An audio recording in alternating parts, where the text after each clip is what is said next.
जाएगी। कुछ हटकर सीखना चाहते हो? पुण्य कर्म अपने अकाउंट में क्रेडिट करना चाहते हो? खेल खेल में जैन धर्म का ज्ञान पाना चाहते हो? तो आ जाओ मेरे सुपर फ्रेंड्स। प्रामाणिक पाठशाला और एक बार लेकर आ रहा है crash course season 3 wonder woman in Jainism.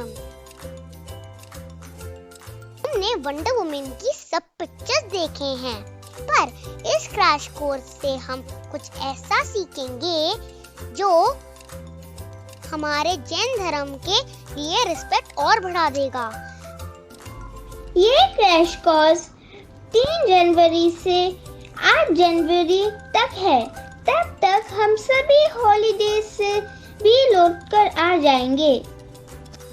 हम स्कूल का सब होमवर्क दिन में फिनिश करेंगे और शाम 7:30 से 9 o'clock तक क्रैश कोर्स में जरूर आएंगे। तो जल्दी ही प्रामाणिक ऐप या वेबसाइट पर जाकर अपना नाम गूगल फॉर्म में रजिस्टर करें। तो आएंगे ना आप सभी? हमें आपका इंतजार रहेगा। जय जिनेंद्र।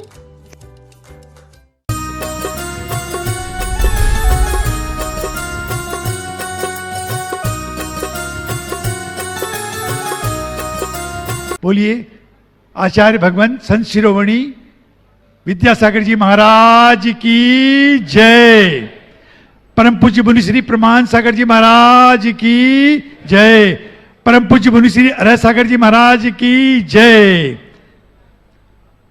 आज के इस अहिंसा सम्मेलन में पधारे देश के विभिन्न राज्यों से हमारे अतिथिगण, मैं उनसे निवेदन करूंगा भोजनशाला में जो भी अभी उपस्थित हैं वो शीघ्रता से शीघ्र आ जाएं। कुछ ही क्षणों में शंका समाधान विश्व प्रसिद्ध कार्यक्रम प्रारंभ होने जा रहा है। आज के इस कार्यक्रम के लिए मैं हमारे सम्मानित श्रीमान अनूप जी जैन भोपाल, उनसे निवेदन करूंगा कि आज की शंका समाधान का संचालन आप करें। आप सादर आमंत्रित है श्री अनूप जी जैन भोपाल। अनूप जी। आचार्य गुरुवर 108 विद्यासागर महामुनिराज की, मुनि 108 शंका समाधान प्रणेता श्री प्रमाण सागर जी महाराज की, मुनि श्री 108 अरह सागर जी महाराज की। जैसा कि अभी बताया गया कि आज का शंका समाधान कार्यक्रम अहिंसा सम्मेलन में पधारे हुए व्यक्तियों के लिए जो विशिष्ट अतिथि हैं, देश के विभिन्न कोनों से आए हुए हैं, उनके लिए समर्पित है। वो अपनी शंकाओं का समाधान मुनिश्री के समक्ष रखेंगे और मुनिश्री उनकी शंकाओं का समाधान करेंगे। आपको जानकारी होगी, आप में से बहुत से लोगों को जानकारी होगी, शंका समाधान मुनिश्री प्रमाण सागर महाराज जी द्वारा प्रणीत एक प्रोग्राम कार्यक्रम है जिसमें आप अपनी शंकाओं का समाधान त्वरित रूप से पाते हैं। ना तो इसमें कोई भी प्रश्न पहले से रखे जाते हैं, ना उत्तर ही पहले से पता होते हैं लोगों को। महाराज श्री के समक्ष प्रश्न रखे जाते हैं और उनका त्वरित उत्तर मिलता है हमको। शंका समाधान एक ऐसा प्रोग्राम है जिसका सीधा प्रसारण 159 देशों में जिनवाणी और पारस चैनल के माध्यम से होता है। इसके अलावा यूट्यूब पर और प्रामाणिक ऐप पर आप इसको देख सकते हैं। प्रामाणिक ऐप आप अपने मोबाइल पर डाउनलोड कर सकते हैं, जिसमें न केवल शंका समाधान के सारे पुराने कलेक्शन मिल जाते हैं, बल्कि बच्चों के लिए जो जैन धर्म से जुड़ी हुई रोचक कहानियाँ हैं, प्रेरणाएँ हैं, मुनिश्री से जुड़े भजन हैं, आचार्य भगवान के ऊपर, मुनिश्री के ऊपर साहित्य उस पर उपलब्ध है। तो प्रामाणिक ऐप अपने मोबाइल में डाउनलोड कर सकते हैं। जब बच्चे आपसे जिद करते हैं कि यूट्यूब पर कोई वीडियो दिखाया जाए, तो मेरा ये कहना है कि आप उस पर उनको प्रामाणिक ऐप पर वीडियो दिखाएं, जिससे उनको जैन धर्म की शिक्षाएँ प्राप्त होंगी। मेरे बच्चे को मैंने बचपन से प्रामाणिक ऐप पर कहानियाँ सुनाई हैं, तो कुछ धर्म का ज्ञान उसको वहाँ से भी मिला है। तो अब मैं मुनिश्री को प्रणाम करते हुए आज के शंका समाधान कार्यक्रम को प्रारंभ करूँगा। सबसे पहले मैं कहूँगा कि जो शंका समाधान में आप प्रश्न करेंगे, वो प्रश्न में आप और आपका परिवार एक साथ खड़ा हो जाएगा और एक व्यक्ति आप में से एक प्रश्न करेगा और प्रश्न के उत्तर के दौरान आप और आपका परिवार खड़ा रहे। आपके ऊपर जो है कैमरा रहेगा, आपका टीवी पे लाइव टेलीकास्ट चलेगा। तो सबसे पहले मैं श्री नितिन जैन शेफाली जैन अजमेरा, जो न्यूयॉर्क से आए हुए हैं यहाँ पर, और गुणायतन के शिरोमणि संरक्षक हैं, उनसे अनुरोध करूंगा कि मुनिश्री के चरणों में अपना प्रश्न रखें। श्री नितिन शेफाली जैन अजमेरा न्यूयॉर्क से, जो शिरोमणि संरक्षक गुणायतन हैं।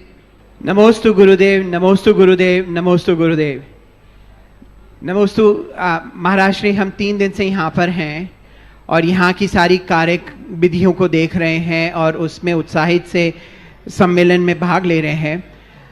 महाराज श्री, हर जगह यही आशीर्वाद मिलता है, धर्म क्षेत्र में आगे बढ़ो, धर्म क्षेत्र में आगे बढ़ो, और कई जगह ये आपका और सारे परिवारजनों का आशीर्वाद सफलित भी हुआ है। बट धर्म क्षेत्र में आगे बढ़ते बढ़ते धर्म को हम जब कर्म क्षेत्र में लेकर जाते हैं तो कई चैलेंजेस फेस करते हैं। कई अधर्मी लोग, कई अजैन लोग मिलते हैं जिनको जैन धर्म समझाने में, हमारी बातें समझाने में समय लगता है। तो महाराज जी, क्या करें कि हम धर्म से डिगे भी ना और कर्म क्षेत्र को हम हमारा धर्म फैला सके और बढ़ा सके। बहुत अच्छा सवाल आपने किया। मैं तो एक बात कहूँगा कि जो व्यक्ति धर्म क्षेत्र में अग्रणी होते हैं, कर्म भी उनका धर्म बन जाता है। और यदि हम अपने कर्म को धर्म बना लें तो हमारे लिए फिर देश काल की सीमाएं कहीं बाधक नहीं बनती। हमारा पहला प्रयास हमसे अधर्म न हो, और मेरी राय में अधर्म से बचना ही सबसे बड़ा धर्म है। उन लोगों के मध्य रहते हुए जो धर्म से शून्य है, जिन्हें धर्म का ज्ञान नहीं है, उन्हें धर्म समझाने की स्थिति में हम क्या करें? सबसे पहली बात, समझाने का प्रयास केवल उन्हें करें जो समझना चाहे। जो समझने के लिए राजी नहीं, उन्हें समझाने में अपनी शक्ति बर्बाद करना व्यर्थ है। और अगर समझना चाहता है तो उसकी उत्सुकता को जगाकर धर्म के मूलभूत तत्व को अत्यंत तार्किकता और वैज्ञानिकता के साथ प्रस्तुत करें। हम केवल रिचुअल्स की बात न करें, हम उसे उस स्पिरिचुअल तत्व से जोड़ें जिसके माध्यम से उसे समझ में आ जाए कि धर्म की क्या उपयोगिता है। मैं यहीं सम्मेद शिखर की बात कह रहा हूँ। एक परिवार दिल्ली का मेरे पास आया, उनका एक बेटा हार्वर्ड से पढ़ के आया था। मुझसे घर के लोगों ने कहा कि महाराज जी, इससे कहिए कि ये थोड़ा धर्म करे। मैं उसकी तरफ देखा तो उसने कहा, महाराज मेरा धर्म में कोई इंटरेस्ट नहीं है। मैंने कहा ठीक है, धर्म में तेरा कोई इंटरेस्ट नहीं है, कोई दिक्कत नहीं है, लेकिन ये बताओ अपने निगेटिव इमोशंस पर कंट्रोल करना चाहते हो? बोले हाँ महाराज, करना चाहता हूं। हमने कहा अपनी बैड हैबिट्स को कंट्रोल करना चाहते हो? बोले छोड़ना चाहता हूं। तो मैंने कहा यही तो धर्म है। धर्म का पहला पाठ अपने अंदर की नकारात्मकता और बुरी प्रवृत्तियों को दूर करना है। जैसे ही मैंने उससे ये बात कही तो उसने कहा, महाराज जी यदि धर्म का ऐसा कोई रूप है तो मुझे उसमें इंटरेस्ट है। तो हम धर्म के मूल स्वरूप को अगर ठीक तरीके से प्रस्तुत करने में सफल होते हैं तो निश्चित तौर पर ये सब हम सबको सफलीभूत करें। नमोस्तु महाराज जी, नमोस्तु महाराज जी, नमोस्तु महाराज जी। मिलते हैं। इसके बाद मैं आमंत्रित करूंगा डॉक्टर सुभाष जखड़िया, गुणायतन ट्रस्टी भोपाल से, वो अपना प्रश्न मुनिश्री के समक्ष रखें। और इसके बाद तैयार रहे आदरणीय पवन जैन। नमोस्तु महाराज जी। अभी कोविड का जो प्रकोप चला और 1.5-2 साल से सभी लोग अपने घरों में बंद, हम भी बंद थे, केवल नेट से या फ़ोन से कंसल्टेशन देते थे। इस समय जो साइकोलॉजिकल डैमेज हुआ है पूरी जनता को, उसके लिए मैंने फ़ोन से और वैसे भी कोशिश की है कि भावना योग से जोड़ करके उन्हें थोड़ी सी सांत्वना दी जाए, और उसके पॉजिटिव परिणाम भी आए हैं। आज आपके सुबह के प्रवचन में आपने जो भावना योग को सामायिक से जोड़ा वो अद्भुत था। और मैं रिकमेंड करूंगा कि कोई भी जो भी सामायिक करना चाहते हैं, सामायिक से जुड़ना चाहते हैं, वो इस प्रवचन को आवश्यक रूप से देखें। महाराज जी, मेरा प्रश्न ये है कि जब अपन आध्यात्मिक रूप से भावना योग को देखते हैं तो उसमें जो आपने सब कॉन्शियस और कॉन्शियस माइंड का सम्मिश्रण किया, तो उससे आवश्यक रूप से फायदा होता है। मेरे पास बहुत सारे पेशेंट आते हैं जिनको बहुत ज़्यादा डैमेज होता है साइकोलॉजिकल, और बीमारी के कारण भी साइकोलॉजिकल डैमेज होता है। उनकी बस एक ही समस्या रहती है कि भावना योग बहुत लंबा है। हालांकि जब सामायिक की ओर जाते हैं तो 48 मिनट की सामायिक की जाती है, तो वो किसी व्रती को या किसी आध्यात्म को समझने वाले व्यक्ति को बताना तो ठीक है, लेकिन एक जनरल पब्लिक को कैसे समझाया जाए कि कम से कम इतना समय तो आपको देना ही पड़ेगा। नहीं तो क्या होता है कि जो महीने, 2 महीने, 3 महीने करने के बाद में उतना रिजल्ट नहीं आ पाता है और फिर वो आदमी छोड़ देते हैं। तो उसके लिए महाराज जी आपसे प्रार्थना है कि इस समस्या का समाधान। बहुत अच्छा। सबसे पहले तो मैं कहूँगा डॉक्टर सुभाष जकेरिया का एक बार आप सब लोग करतल ध्वनि से अभिनंदन करें। ये मध्य प्रदेश के ख्याति लब्ध आर्थोपेडिक सर्जन तो हैं ही, साथ ही गरीबों के मसीहा के रूप में इनकी एक विशेष पहचान है। ये हमेशा गरीबों की सेवा बहुत तत्परता से करते हैं और ये भावना योग के मध्य प्रदेश के कोऑर्डिनेटर भी हैं। इन्होंने भावना योग को आगे बढ़ाने में बहुत महत्वपूर्ण भूमिका निभाई। संयोग से साथ साथ कोविड होने के कारण प्रकट रूप में उतना नहीं हो पाया, लेकिन फिर भी भावना योग के प्रचार प्रसार में इनका महत्वपूर्ण स्थान है। आपने भावना योग से संबंधित जो सवाल खड़ा किया, देखिए भावना योग एक प्रयोग है अपने सबकॉन्शियस माइंड को ठीक करने का। कल प्रातःकाल हम इसके सिद्धांत के विषय में चर्चा भी करेंगे और इसका प्रयोग भी करेंगे।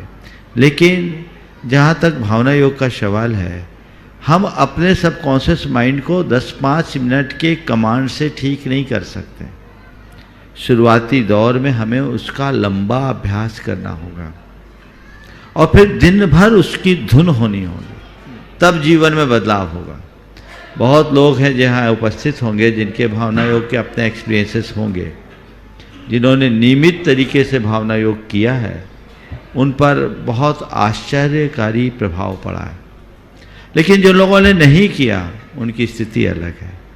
तो हम शुरू में कम से कम 90 दिन तक लोगों से अपेक्षा रखें कि वे नियमित बंधकर भावना योग करें, बिना किसी शिथिलता के, बिना किसी ढील के, और फिर बाद में थोड़े थोड़े समय के लिए भी करें तो कर सकते हैं। क्योंकि जो प्रभाव हम चाहते हैं, ऐसे तो सुबह उठने का और शाम को सोने का 5-5 मिनट का भी भावना योग है, लेकिन उसका उतना अच्छा असर पड़े ये नहीं कहा जा सकता, पर दूसरे रूप में बहुत अच्छे से किया जा सकता। नमस्ते महाराज जी। अब इसके बाद मैं अनुरोध करूंगा आदरणीय पवन जैन सर से। आदरणीय पवन जैन सर मूलतः राजाखेड़ी राजस्थान से रहने वाले हैं, वर्तमान में भोपाल में हैं। इसके बाद पवन जैन सर के बाद तैयार रहेंगे श्री NK जैन साहब। सर अपना प्रश्न करेंगे। नमस्ते गुरुदेव। मेरा सवाल, पिछले साल जब आप भोपाल में थे तो मैंने एक आशंका जाहिर की थी कि जो वर्तमान परिवेश है दुनिया में, वो परमाणु बम से भी ज़्यादा बड़ा खतरा पर्यावरण के कारण हो सकता है। और उसके कुछ महीने बाद एक आशंका थी, कोरोना के रूप में सामने आई, कि हमें इस तरह की जो महामारी आ सकती है आगे भी, ग्लोबल वार्मिंग का जो दौर चल रहा है जिससे पूरे पर्यावरण का संतुलन बिगड़ रहा है, जंगलों में आग लग रही है, चाहे वो अमेजन के जंगलों में हो, चाहे ऑस्ट्रेलिया के में हो। पहला प्रश्न मेरा यही है महाराज जी कि पर्यावरण संरक्षण, पर्यावरण संतुलन के लिए ऐसा क्या किया जाए कि आगे वाले दिनों में जो जलवायु परिवर्तन है, जो भी महामारी इस तरह की आ सकती है, जिससे कि ये मानवता बची रहे। दूसरा सवाल मेरा और गंभीर है महाराज जी, वो ये है कि हमने अतीत से लेकर वर्तमान तक 2 बड़े युद्धों के बारे में सुना है। रामायण में वो युद्ध राम और रावण के बीच में था, जहां सत्य की विजय हुई और असत्य पराजित हुआ। वर्तमान में प्रथम विश्व युद्ध और द्वितीय विश्व युद्ध लड़े गए लोकतंत्र और अधिनायकवाद के बीच में। तानाशाही पराजित हुई और लोकतांत्रिक मूल्यों की प्रतिस्थापना पूरी दुनिया में हुई। पिछले दिनों जो हमने दृश्य देखे हैं काबुल और कंधार में, वो विचलित करने वाले हैं मानवता के लिए। ऐसा लगता है कि बर्बरता के सामने पूरी दुनिया सर झुकाकर भाग रही है। दुनिया का शक्तिशाली देश रात के अंधेरे में चंद जाहिलों के सामने समर्पण करके चला गया और वहां के महिला और निहत्थे बच्चों को उन दरिंदों के सामने छोड़ दिया। मेरा प्रश्न यह है कि क्या इस लड़ाई में बर्बरता मानवता पर जीतेगी? क्या हैवानियत इंसानियत पर जीतेगी? और पूरी दुनिया के मानवता इसका मूक दर्शक बन के देखती रहेगी कि हमारे बच्चों और महिलाओं पर जुल्म होते रहे? ये मेरे दो प्रश्न हैं महाराज जी, गुरुदेव। देखिए, आपके दोनों प्रश्न बहुत ही गंभीर और संवेदन से। पवन जी थोड़े खड़े रहे। एक प्रशासनिक अधिकारी होने के बाद भी इतने संवेदनशील प्रश्न को उभारना आपके संवेदनशील मानसिकता को प्रकट करता है। जहाँ तक आपका पहला सवाल है पर्यावरण को होने वाले खतरे से बचाने का, उस संदर्भ में तो मैं एक ही बात कहूँगा, ये बहुत अच्छा अवसर है पूरे विश्व को जैन जीवन शैली से परिचित कराने का। अगर आज हम लोग जैन जीवन शैली के प्रचार प्रसार में समर्थ हो जाएं और जैन जीवन शैली के महात्म को बताने में सफल हो जाएं और लोग उसे अपना लें, तो मैं समझता हूँ फिर पर्यावरण जैसी कोई समस्या ही नहीं रहेगी। हमारी जो जीवन शैली में बदलाव है उसने पर्यावरण में एक बहुत बड़ा संकट खड़ा किया है। ये बदलाव हमें रोकना होगा और हमें अपनी मूलभूत जीवन शैली को अपनाने के लिए समाज में वातावरण बनाना पड़ेगा। दूसरा सवाल बर्बरता के आगे मानवता को झुकने का। कई बार ऐसा देखने में आता है कि हिंसा के आगे अहिंसा झुकती सी दिखती है, लेकिन घबराने की बात नहीं है। एक दिन जीत अहिंसा की होती है, हिंसा की हार होती है। अभी समय कुछ ऐसा है जो इस तरह के परिणाम देखने को मिल रहे हैं, लेकिन जिस दिन मानवता जागेगी बर्बरता का नाम निशान नहीं होगा। बर्बरता के हावी होने पर हमें आश्चर्य नहीं है, आश्चर्य तो केवल मानवता के सुसुप्ति के कारण है। हम सबको पूरे प्रयास से उस मानवता को जगाने का उपक्रम करना होगा। और धर्म का पहला पाठ और धर्म का पहला लक्ष्य यही है कि हम खुद मानवता से भरें और लोगों के लिए मानवता का पाठ पढ़ाएं। यदि ये विश्व के बीच चले जाए, हर व्यक्ति इस बात को बढ़ाए, तो बहुत आगे बढ़ सकता है। और मानवता को भी आगे बढ़ाने के लिए हमें भगवान महावीर के जीवन दर्शन को आत्मसात करना होगा। वे तो इससे भी आगे कहते हैं, आत्मवाद को बढ़ाओ, आतंकवाद अपने आप मिट जाएगा। आत्मवाद बढ़ाए, जैसे मेरी आत्मा है वैसी सबकी आत्मा है। आत्म साम्य की ये प्रतीति जहां होगी, जिस व्यक्ति के हृदय में ऐसी आध्यात्मिक चेतना जग जाएगी, उसके मुख से कभी आतंक, उसके जीवन में कभी आतंक घटित नहीं हो सकता। हम लोग बातें करते हैं और एक बड़ी विडंबना है, पूरा विश्व बातें शांति की करता है और तैयारी युद्ध की करता है। युद्ध के प्रशिक्षण के अनेक कार्यक्रम दुनिया के हर मुल्क में किए जाते हैं, लेकिन शांति और सद्भाव की स्थापना का कोई प्रयास कहां होता है, कितना होता है? क्यों ना हम इस दिशा में आगे बढ़े और विश्व में एक माहौल बनाएं कि पूरे विश्व में परस्परता, बंधुत्व और प्रेम का वातावरण बने, वसुधैव कुटुंबकम की भावना जगे, आत्म साम्य की उस उदात्त भावना से जुड़कर हर व्यक्ति, हर प्राणी का मूल्यांकन कर सके और सब हिल मिलकर जियो और जीने दो की भावना को साकार कर सके। नमस्ते गुरुदेव। नमस्ते। अब मैं एन.के. जैन साहब को आमंत्रित करूंगा, जो राजस्थान से मूलता हैं और सिक्किम हाईकोर्ट में मुख्य न्यायाधीश के रूप में पदस्थ रहे हैं। अभी वर्तमान में मध्य प्रदेश मानवाधिकार आयोग के अध्यक्ष हैं और भोपाल में निवासरत हैं। आप अपने परिवार के साथ, धर्मपत्नी के साथ आए हैं। मैडम भी यहाँ हो तो खड़े हो जाएं। एन.के. जैन साहब। नमोस्तु महाराज श्री। मैंने कल प्रश्न किया था, तो आज में कोई प्रश्न या कोई मेरी शंका नहीं है। केवल एक जानकारी के बारे में मैं चाह रहा था, आप बताएं। आज मैं सुबह अपने यात्रा के लिए गया, सुबह पहाड़ के ऊपर। बड़ा अच्छा मौसम भी था, बड़ा अच्छा माहौल था, बड़े अच्छे से सब जगह के दर्शन हुए। मैं ये जानना चाह रहा था महाराज श्री कि ये जो जितनी टोंक अपने 24 तीर्थंकरों की वहाँ पर बनी हुई है और मंदिर बनी हुई है, ये कब से बनी हुई है और इसका बनाने का विचार किसके दिमाग में आया? मेरे को हो सकता है लोगों को ज़्यादा जानकारी होगी, मेरे को इसकी जानकारी नहीं है। और एक दूसरा, हाँ। मैं दूसरा प्रश्न नहीं है, इससे कनेक्टेड है कि परसों सब जाने वाले हैं यात्रा के लिए, तो आप इनको ये इतना सा बताएं कि वहाँ जाते समय उनके दिमाग में क्या बात रहनी चाहिए, निर्मलता रहनी चाहिए, नहीं रहनी चाहिए। साथ में श्लोक अपना जो अर्घ का है वो किताबें यहाँ से उपलब्ध होगी, वो बोलने से, और वहाँ भी लिखे हुए हैं, तो बोलने से मन में कितनी निर्मलता आती है, कितने करोड़ों मुनि मोक्ष गए हैं और उसका क्या पुण्य सबको मिलने वाला है और आगे क्या आत्मसात करने वाले हैं, ये दोनों चीज़ें की जानकारी। बहुत ही अच्छा सवाल आपने खड़ा किया है, सबके लिए उपयोगी है।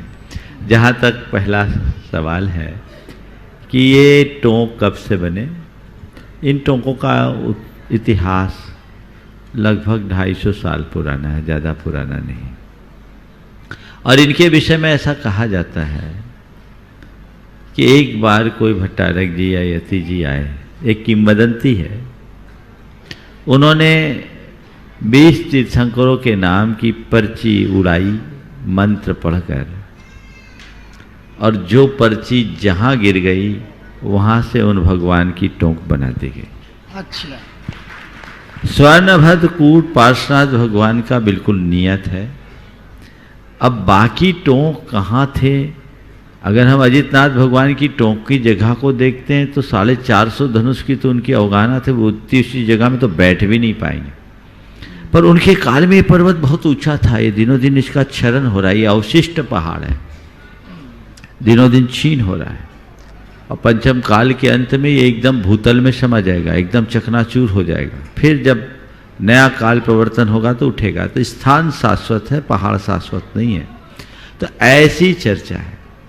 तो ये जो भी हो, ऊपर हम जहाँ जाते हैं हमारे लिए तो कण कण पूज्य है। ये पर्वतराज केवल ऊपर से ही बंदनी नहीं, इसका कण कण पूज्य है। ऐसी भी चर्चाएं आती है कि पहले लोग वंदना के लिए ऊपर जाते ही नहीं थे।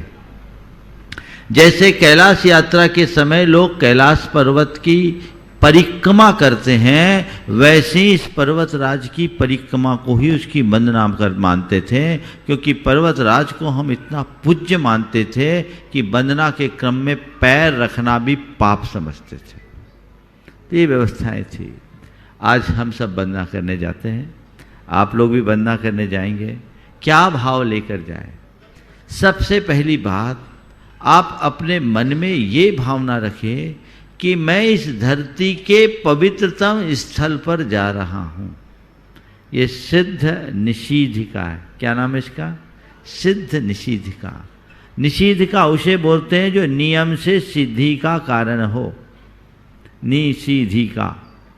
तो नियम से जो सिद्धि का कारण हो उसका नाम निषीधिका है। ये सिद्ध निषीधिका है। और यहाँ से अनंत मुनियों को निर्वाण की उपलब्धि हुई। उनके निर्वाणोपरांत उनके इस दिव्य शरीर की पवित्र रच आज भी यहाँ के वातावरण में हम उस रच को लेने जा रहे हैं। वंदना के क्रम में मैं आप सबसे कहता हूँ, अगर आप वंदना करने जाएं, कोशिश करें पैदल जाने की। जिनको कार्डिक प्रॉब्लम ना हो, ब्लड प्रेशर नॉर्मल हो, शरीर ठीक हो, डायबिटिक ना हो, वो पैदल यात्रा करने का मनोभाव रखें।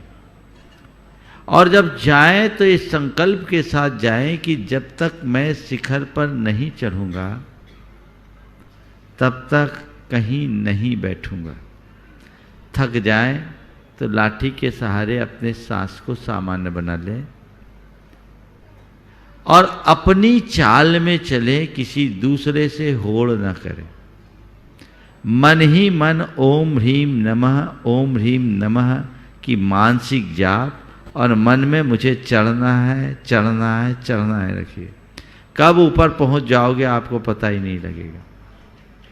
और जब टोकों में जाए, टोक पूजा की पुस्तक है, उन अर्घों को पढ़े और उन चरणों में हाथ रखे, आंखें बंद करे, कुछ पल के लिए भगवान की छवि को स्मरण करे और ये भाव रखे, हे प्रभु आप तो मुक्ति को प्राप्त कर गए, आपकी वह पवित्र रज यहाँ है, वो मुझे प्राप्त हो और मेरी आत्मा में ऐसी ऊर्जा और पात्रता प्रकट हो कि मैं भी आपकी तरह इस संसार के आवागमन से मुक्त हो जाऊं।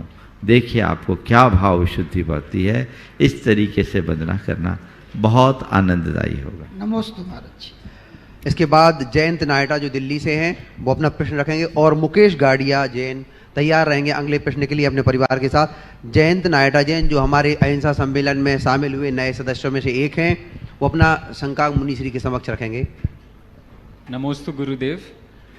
मैं जयंत नाहटा हूँ और मेरा एक छोटा सा सवाल है कि जीवन में जैसे अटैचमेंट होता है, किसी चीज़ की इच्छा होती है कि कुछ अच्छा करने की इच्छा होती है कि ये पद पर आना है या ये काम करना है, बट और दूसरी तरफ हमें डिटैचमेंट भी करना होता है, इच्छा से परी भी होना होता है, और तभी हम बोलते हैं अच्छा काम हो पाएगा कि जब हम किसी के प्रति इतना डिज़ायर, इच्छा ना रखें।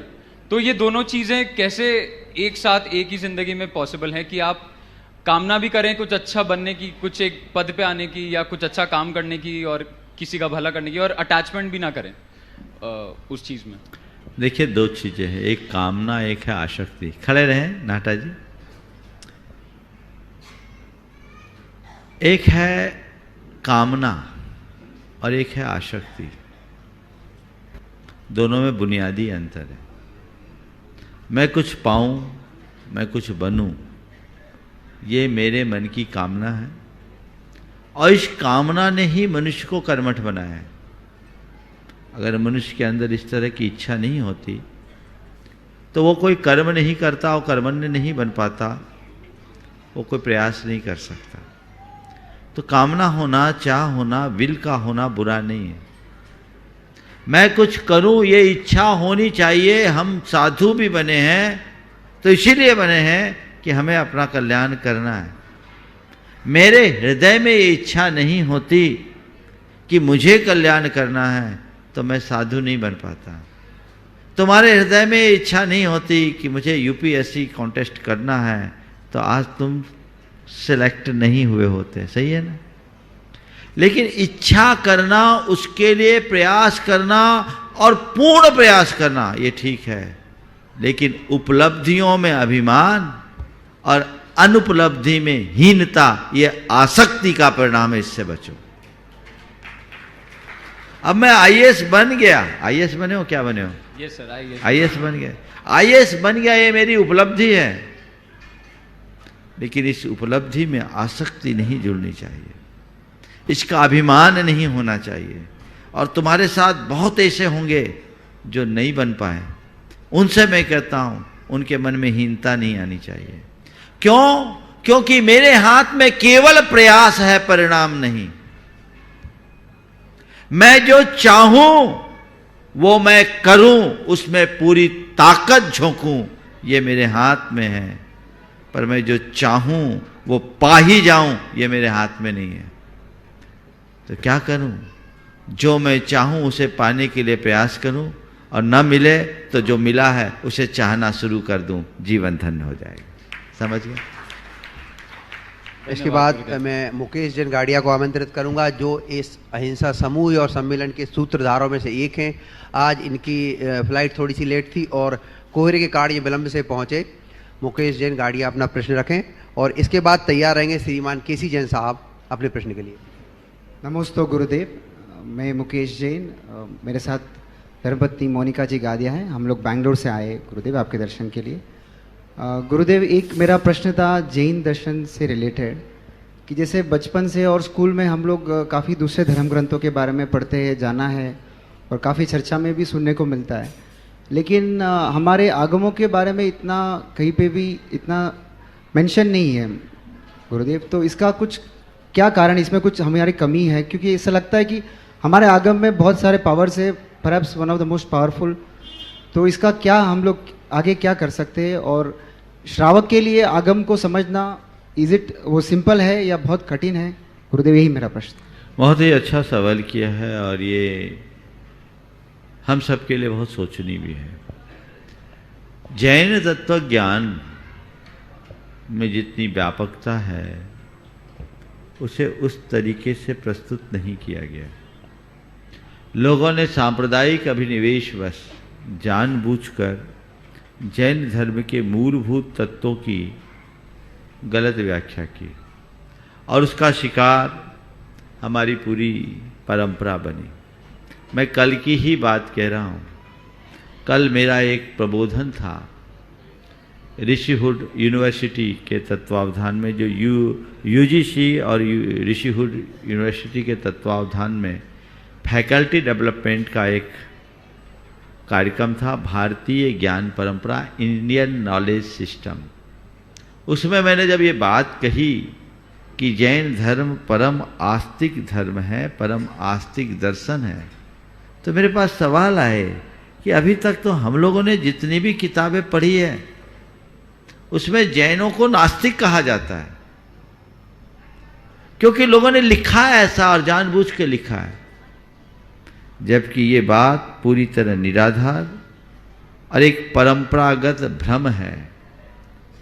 क्योंकि आस्तिक और नास्तिक शब्द अस्ति नास्ति दिष्टम मति इस पाणिनि सूत्र के आधार पर बना है, जिसका मूल अर्थ होता है जो आत्मा, परलोक और पुनर्जन्म को माने वो आस्तिक और जो इन्हें न माने वो नास्तिक। तो इस अर्थ में जैन धर्म पूर्ण आस्तिक है, क्योंकि जैन धर्म आत्मा के शाश्वत स्वरूप को मानता है।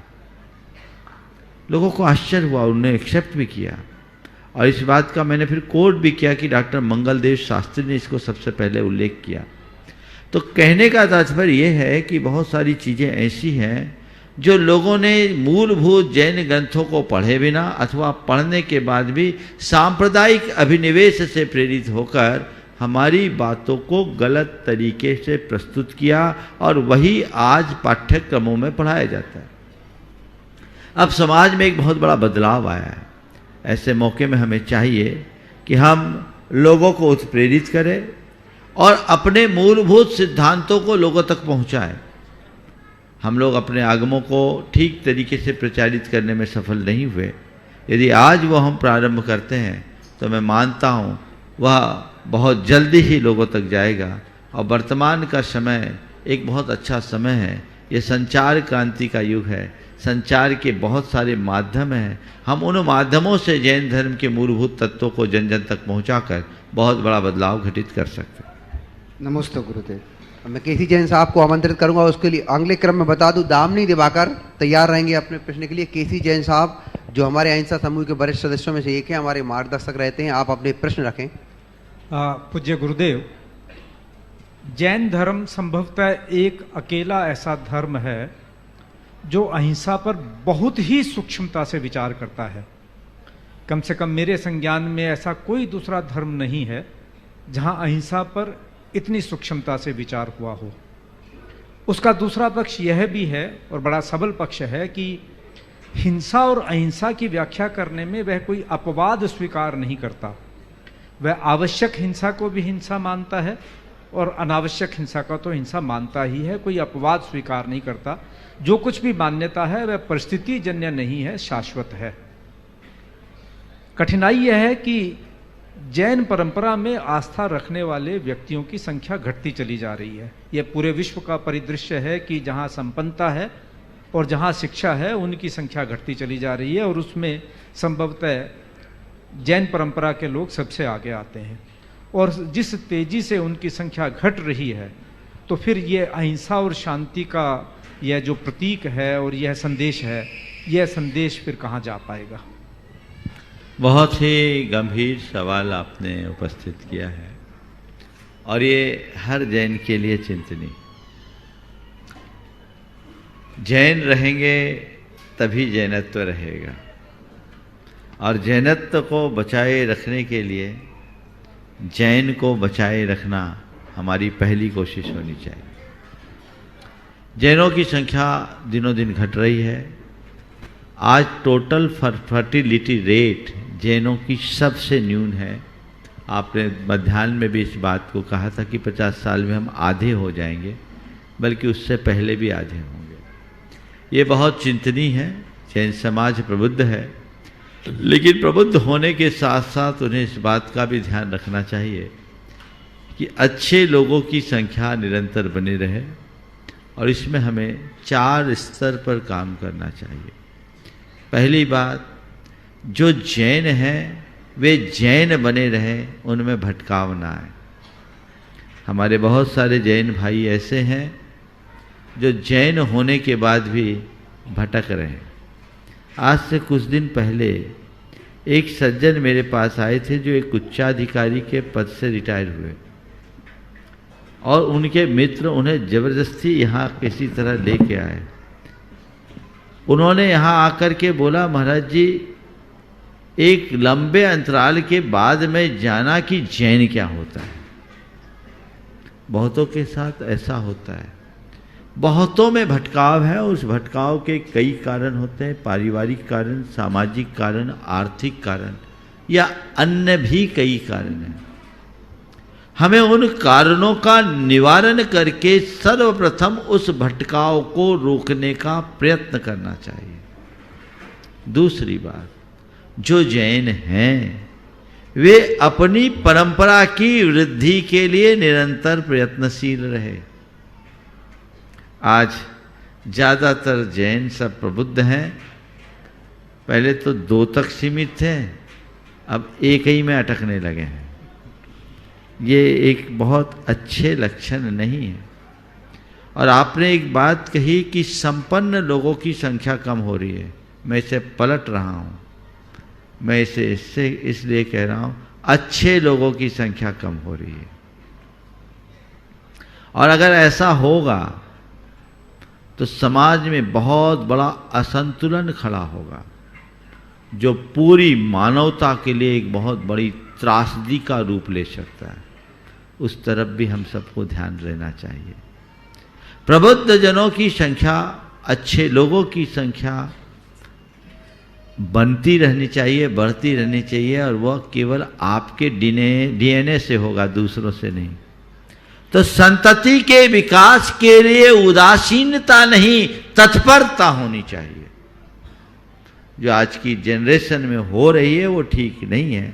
मैं सभी से कहूँगा, यहाँ जितने उपस्थित हैं कम से कम वो 2 भाई बहन तो होंगे, और 4-4, 6-6, 8-8 भी एक परिवार में होंगे। ऐसे लोग भी यहाँ उपस्थित संभवतः होंगे।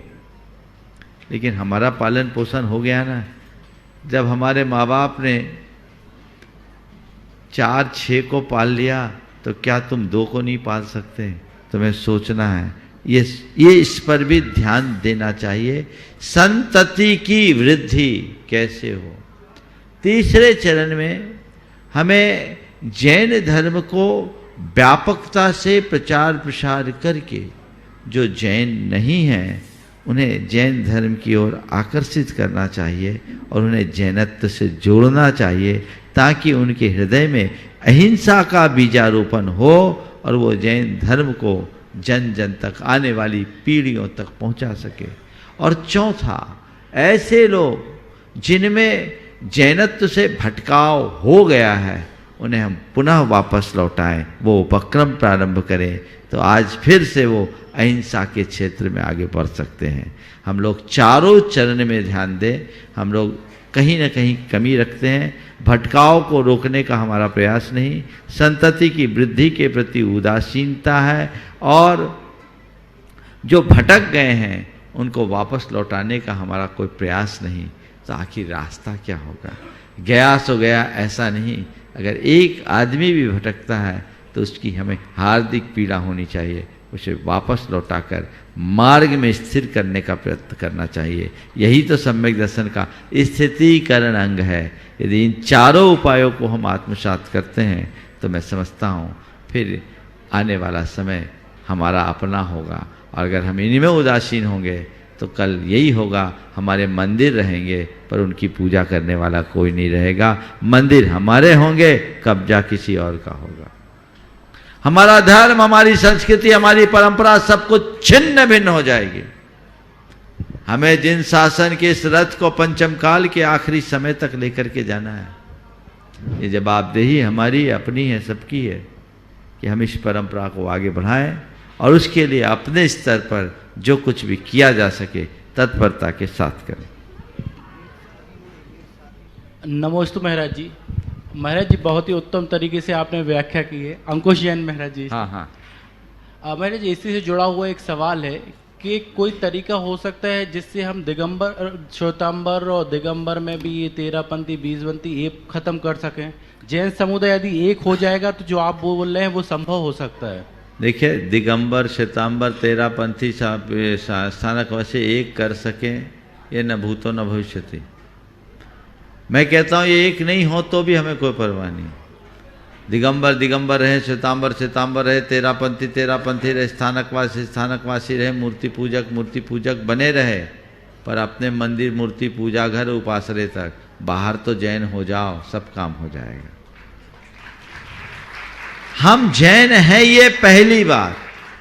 क्योंकि ये सब चीजें आस्थाओं से जुड़ा हुआ है, किसी की आस्था को बदला नहीं जा सकता। अगर कोई दिगंबर है उसे कोई कहे कि तुम श्वेतांबर हो जाओ तो नहीं होगा, कोई श्वेतांबर है उसे कहा जाए कि तुम दिगंबर हो जाओ तो वो बलात् नहीं हो सकता। ये अपनी अभिरुचि है, लेकिन मन में एक दूसरे के प्रति कटुता का भाव नहीं होना चाहिए। और हम अपनी ताकत को एकता के साथ दिखा दे तो बहुत बड़ा बदलाव कर सकते हैं। और जैन समाज एक है, और एकता का असर क्या है ये 2015 में सारी दुनिया ने देख लिया, जब संलेखना संथारा के विरुद्ध धर्म बचाओ आंदोलन छिड़ा था। तो हम एक हैं, हमें ये दृष्टि रखना। बस सब जैन हो जाए, यही अभिलाषा। Thank you. इसके बाद मैं आमंत्रित करूंगा दामिनी दिवाकर को, और दामिनी दिवाकर के बाद तैयार रहेंगे श्री शांति जैन साहब। गुरुदेव के चरणों में बारंबार नमोस्तु। गुरुदेव, मेरा यह प्रश्न है कि जैसा हमने अपने देश में, समाज में देखा है, और मेरा स्वयं ही यह अनुभव रहा है कि जो ईमानदार और निष्ठावान अधिकारी होते हैं उन्हें कई बार बहुत चैलेंजेस फेस करने पड़ते हैं, और उन अधिकारियों को भी एक अड़चन की तरह माना जाता है। तो ऐसे में जब हम किसी सेवा में जा रहे हैं तो अपने मूल्यों के प्रति कैसे निष्ठावान रहें? देखिए, मैं अक्सर कहता हूं, परीक्षा सतियों की होती है, वेश्याओं की नहीं। उपसर्ग साधुओं पर आते हैं, डाकुओं पर नहीं। बात समझ रहे हैं? परीक्षा सतियों की होती है, वेश्याओं की नहीं।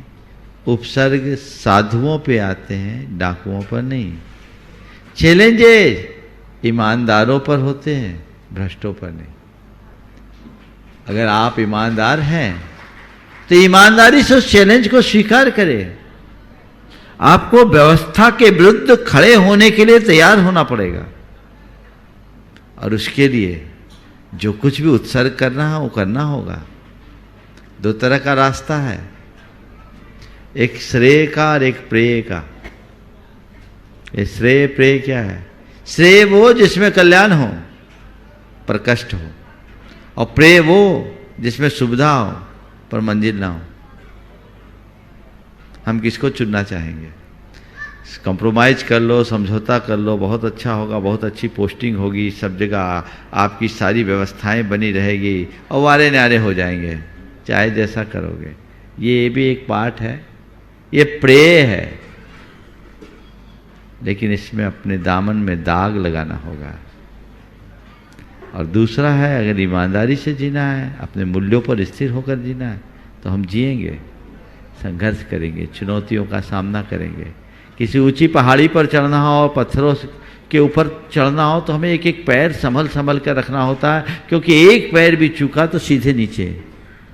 और किसी रेत के टीले पर चढ़ना हो तो बड़ा भुरभुरा स्पर्श होता है, बड़े आसानी से चढ़ते हैं, लेकिन चढ़ने के बाद वापस नीचे आना पड़ता है। तो जीवन में संघर्ष और चुनौतियों का सामना वे ही कर पाते हैं जो अपने प्रति ईमानदार होते हैं। नमोस्तु गुरुदेव। इसके बाद मैं आमंत्रित करूंगा श्री शांति जैन साहब को, जो हमारे अहिंसा समूह के वरिष्ठ सदस्य हैं, हमारे मार्गदर्शक हैं। आप अपना प्रश्न रखें और तैयार रहें। बासु जैन दिल्ली से हैं, बासु जैन तैयार रहें अगले प्रश्न के। मेरे आराध्य गुरुदेव के चरणों में शत नमन।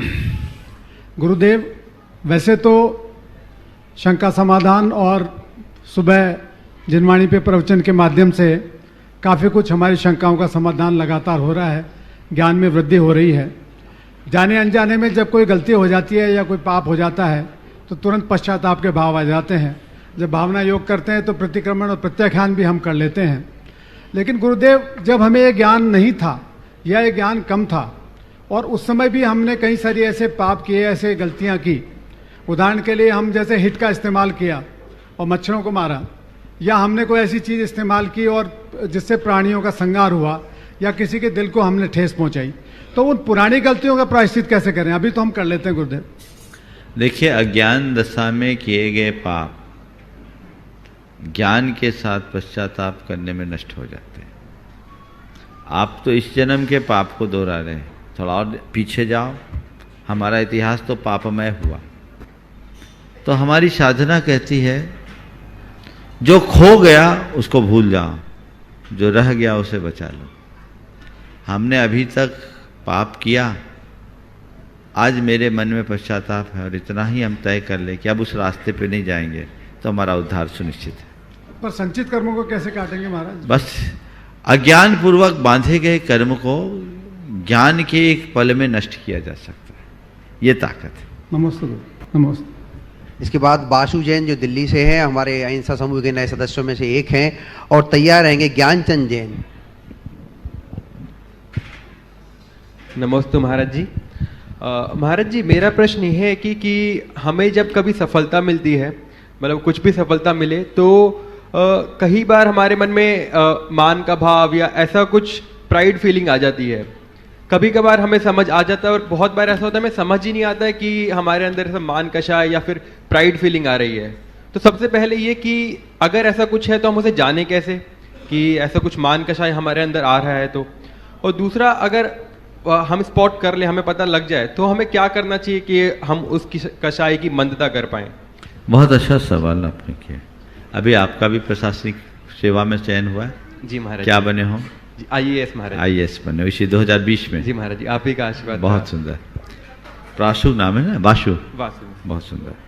देखिए, सफलता होना, सफलता मिलना और सफलता पाने के बाद थोड़ा मान होना, ये स्वाभाविक है। कुछ भी उपलब्धियां होती है, थोड़ी सी मन में प्रसन्नता होती है।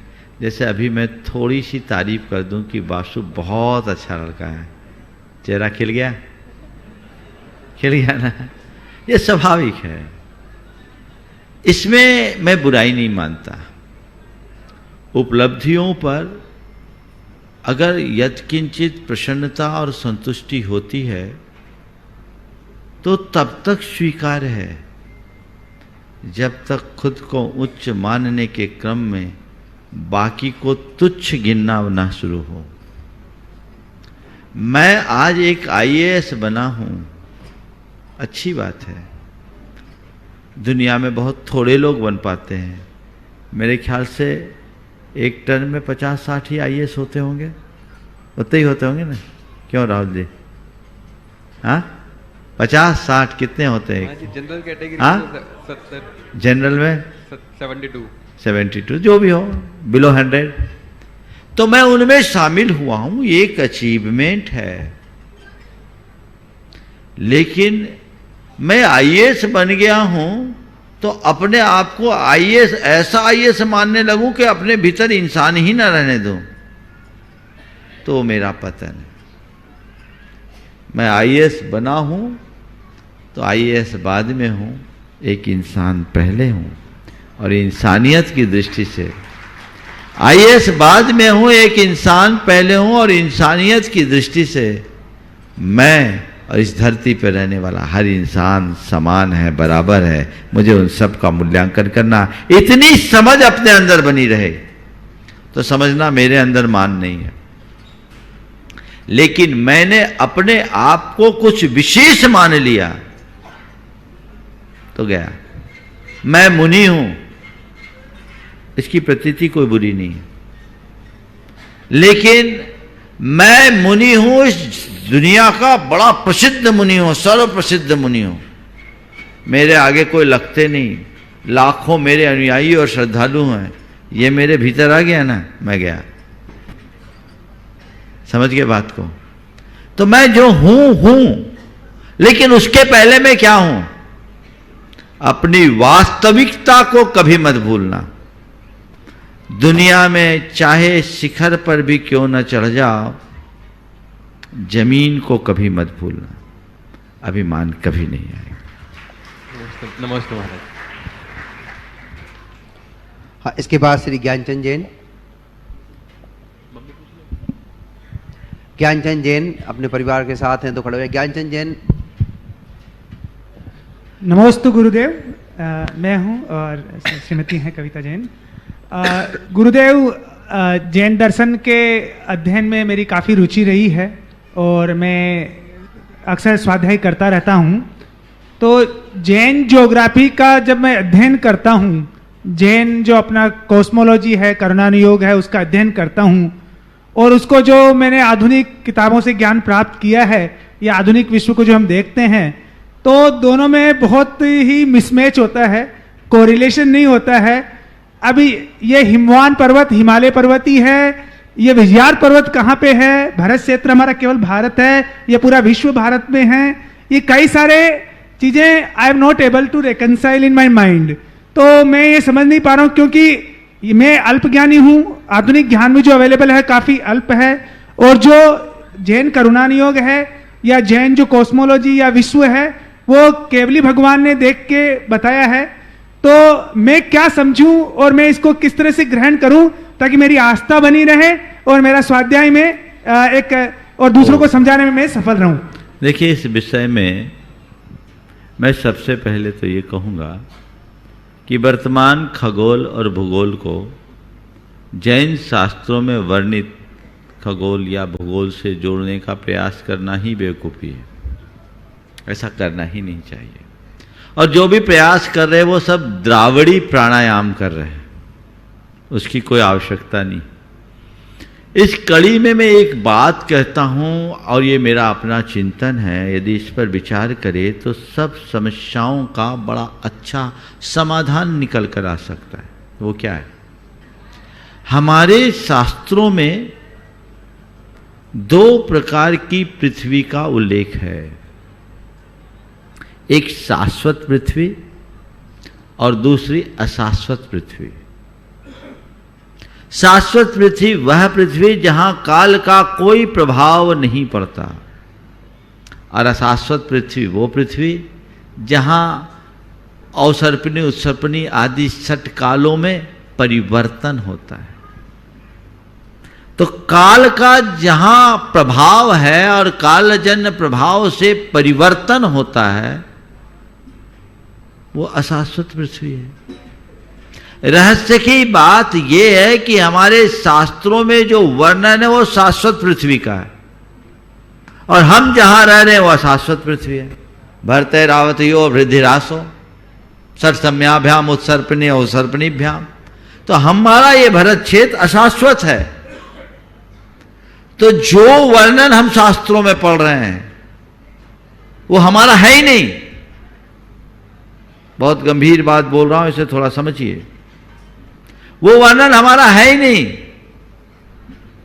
हमारे शास्त्रों में ऐसा आता है कि जब पंचम काल खत्म होगा, छठा काल आएगा, प्रलय होगा, तो ये सारी धरती चकनाचूर हो जाएगी 1 योजन नीचे तक। फिर जब भोग भूमि आएगा तो धरती उस समय फ्लैट रहेगी। जिस समय भोग भूमि थी ये धरती फ्लैट थी। हमारे यहाँ जो जम्बू द्वीप को थाली की तरह चपटे आकार का कहा है ना, ये कब था? तो ये आकार इसका था भोग भूमि के काल में, एकदम समतल, न कोई पहाड़ थे, न कोई नदियाँ थी, न कोई नाले थे, न कोई और कुछ ऐसी स्थितियाँ थी। लेकिन जब ये भोग भूमि से कर्म भूमि की ओर परिवर्तन हुआ तो धरती 1 योजन ऊपर उठी। मुझे लगता है कि जब धरती 1 योजन ऊपर उठी होगी, पूरा का पूरा भरत क्षेत्र का आर्यखंड, पूरा भरत क्षेत्र नहीं, भारत क्षेत्र का आर्यखंड जो बहुत लंबा चौड़ा एरिया है, उतना एरिया 1 योजन ऊपर उठा होगा। आप कल्पना कर सकते कितनी ऊर्जा का विस्फोट हुआ होगा, कितनी शक्ति प्रकट हुई होगी। मुझे लगता है हो ना हो जब ये धरती उठी इसने ग्लोबल सेफ ले लिया हो, और ये धरती ऊपर उठी इसलिए इसमें अनेक उपसमुद्र और क्षुद्र पर्वत प्रकट हो गए, और इस भारत क्षेत्र के आर्यखंड का शेष जम्बूद्वीप से संपर्क खत्म हो गया। तो हम जहां रह रहे हैं वो अलग जगह है, और हमारे शास्त्रों में जो वर्णन है वो अलग है। ये हमारा दुर्भाग्य है कि ये सूचनाएं हमारे ग्रंथों में उपलब्ध नहीं है, क्योंकि हमारे बहुत सारे ग्रंथों की होली जला दी गई, 6-6 महीने तक होली जलाई गई। काश आज वो ग्रंथ हमारे पास होते तो इन सवालों का उत्तर हमारे पास होता। इसलिए पृथ्वी गोल है या चपटी, सूरज पृथ्वी के चक्कर काटता है या पृथ्वी सूरज के चक्कर काटती है, दिमाग मत लगाओ, एक ही बात सोचो, मेरा चक्कर कैसे मिटे। नमस्ते गुरुदेव, बहुत ही बढ़िया गुरुदेव, आपने बहुत मेरी टेंशन या एक मेरी जो थी वो ये एक वास्तविक जिज्ञासा थी जो काफी दूर हो गई है। बहुत सुंदर, बहुत बहुत आभार। इसके बाद मैं आमंत्रित करूंगा श्री चिराग जैन को, और चिराग जैन के बाद तैयार रहेंगी मैडम अलका जैन। मैडम चिराग जैन जो सहारनपुर उत्तर प्रदेश से और अहिंसा समूह में शामिल नए सदस्यों में से एक है। नमस्ते महाराज जी, मेरा सवाल ये है कि अब हम पब्लिक सर्विस में एंटर कर रहे हैं तो काफ़ी टाइम ऐसी सिचुएशन आती है कि बहुत स्ट्रेस हो जाता है, और कई बार ऐसा होता है कि हमारे सामने बहुत आसान होता है कि हम गलत कार्य करके उस सिचुएशन से निकल जाएं। तो लेकिन वो शॉर्ट में तो ठीक है हमें रिलीफ कर देगा, लेकिन शॉर्ट में और स्ट्रेस बढ़ जाता है, तो एक विशियस साइकिल बन जाती है। तो इससे हम इस ऐसी स्ट्रेसफुल कंडीशन से कैसे बाहर आ सकते हैं? बहुत अच्छी बात। अभी कहाँ पदस्थ हो गए कि होना है? महाराज जी मेरी अभी ट्रेनिंग स्टार्ट होनी है। ट्रेनिंग स्टाफ है, IAS है आप भी?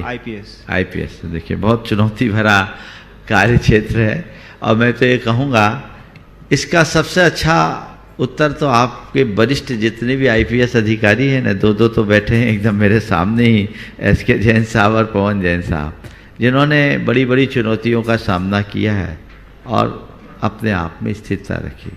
वो आपको ज़्यादा प्रैक्टिकल बातें बता सकेंगे, लेकिन मैं आप सबसे कहूँगा, और बहुत सारी चीज़ें तो आपको ट्रेनिंग के दौरान भी सिखाई जा रही होगी, उन सब चीज़ों को समझें, लेकिन हमेशा अपने कर्तव्य को अपने सामने रख करके चलें, सब चीज़ें खत्म हो जाए। समझ गए? जब कर्तव्य हमारे सामने आता है तो चुनौतियाँ अपने आप दूर हो जाती है, और हमें कैसे ऐसे सिचुएशन में नियंत्रण लेना है इसका जिनको अनुभव हो चुका है उनसे बात करके लेना चाहिए। आज के सत्र को परम पूज्य गुरुदेव के चरणों में नमन अर्पित करते हुए यहीं पर विराम दे रहा हूँ। आज आप लोगों ने बहुत अच्छे सवाल किए, और आप लोगों के इन प्रबुद्ध सवालों से देश में बहुत अच्छा संदेश जाएगा, लोगों तक बहुत अच्छा जाएगा। हमें बिल्कुल कल भी ये निरंतर जारी रहेगा। आप लोग जब तक है ये प्रश्नों का क्रम जारी रहेगा, जो लोग शेष रह गए हैं उन्हें आगे अवसर दिया जाए। हमें इन बिंदुओं पर गंभीरता से चिंतन करना चाहिए और अपने जीवन के क्रम को इसी तरह से आगे बढ़ाना चाहिए। ओम शांति।